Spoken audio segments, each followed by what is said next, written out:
এক গ্রামে একটি ছোট ছেলে আহমেদ থাকত। সে খুবই ভালো ছেলে ছিল, তবে তার জীবনে অনেক সমস্যার মুখোমুখি হতে হতো। হঠাৎ একদিন সে একটি পাথরের উপর একটি পুরনো কুরআন দেখতে পায়। কৌতূহলবশত সে সেটি উঠিয়ে দেখে এবং তার মার কাছে নিয়ে যায়। তার মা বলল, এই কুরআন আমাদের জন্য আল্লাহর পক্ষ থেকে নাজিল করা হয়েছে। এটিতে আমাদের পথপ্রদর্শক ব্যবস্থা রয়েছে। কি আহমেদ তারপর প্রতিদিন কুরআন পড়া শুরু করে এবং সেখানে দেওয়া উপদেশগুলি নিজের জীবনে প্রয়োগ করার চেষ্টা করতে থাকে। একদিন আহমেদ তার গ্রামে একটি বড় সমস্যা দেখতে পায়। গ্রামে পানির সংকট।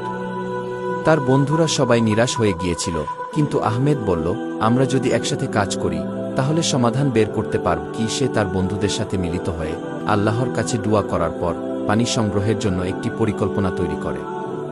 দীর্ঘ প্রচেষ্টার পর তারা গ্রামের কাছে একটি ছোট পুকুর খুঁজে পায় এবং সেখান থেকে পানি আনতে শুরু করে। গ্রামবাসী খুব খুশি হয় এবং তাদের উপর এটি আশীর্বাদ করে। গ্রামের মানুষ জানতে পারে যে এই পরিবর্তনের পেছনে আহমেদের কুরআনের শিক্ষা ছিল।